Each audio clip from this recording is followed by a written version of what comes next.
Kaleessa na ceesiftee Harras na faana jirta galmee du'a kooti galaa galchiteeta jabaataan maqaa kee nakaasi gooftaa koo situ waan nu baase Ubata lebeko Kaleessa na ceesiftee Harras na faana jirta galmee du'a kooti galaa galchiteeta jabaataan maqaa kee nakaasi gooftaa koo situ waan nu baase Ubata lebeko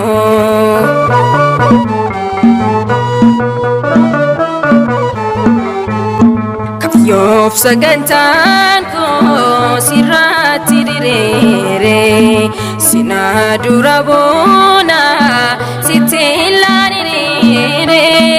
ergaan si argaadde ulaagaan hin goote guutuu nama dhaafte hundaarratti moote Kaleessa na ceesiftee Harras na faana jirta galmee du'a kooti galaa galchiteeta jabaataan maqaa kee nakaasi gooftaa koo situ waan nu baase Ubata lebeko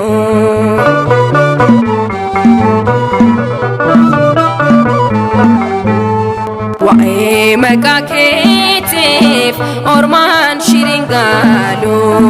sigaane jiraade gooftaa du'aniilu siida dennoon koo anaaf si tuffacha yoomuun si gonfadhu waan koo mugacha Kaleessa na ceesiftee Harras na faana jirta galmee du'a kooti galaa galchiteeta jabaataan maqaa kee nakaasi gooftaa koo situ waan nu baase Ubata lebeko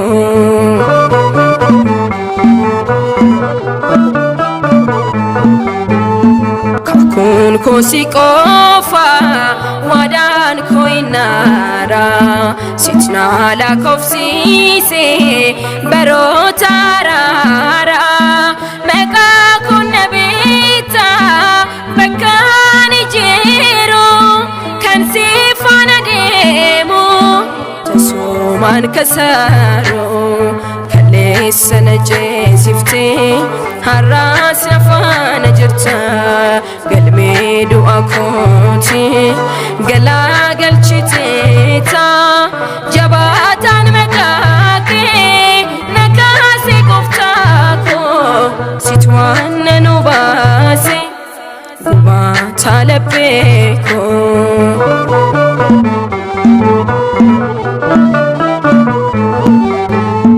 Maqaa koof joruun koo taasisuun maan kengitu garaan koo si beeka kan kee himin fitu sitoona filaate daandii koo mijeesse inni sin waakane laataan lolaase Kaleessa na ceesiftee Harras na faana jirta galmee du'a kooti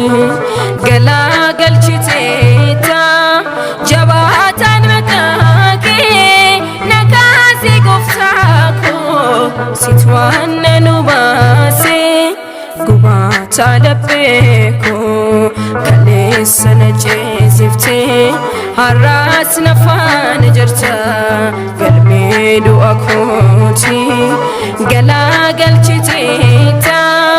jabaataan maqaa kee nakaasi gooftaa koo situ waan nu baase Ubata lebeko Kaleessa na ceesiftee Harras na faana jirta galmee du'a kooti galaa galchiteeta jabaataan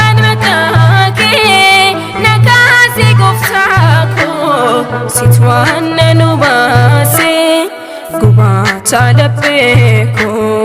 Kaleessa na ceesiftee Harras na faana jirta galmee du'a kooti galaagalchiteeta jabaataan maqaa kee nakaasee gooftaa koo situ waan nu baase talabeko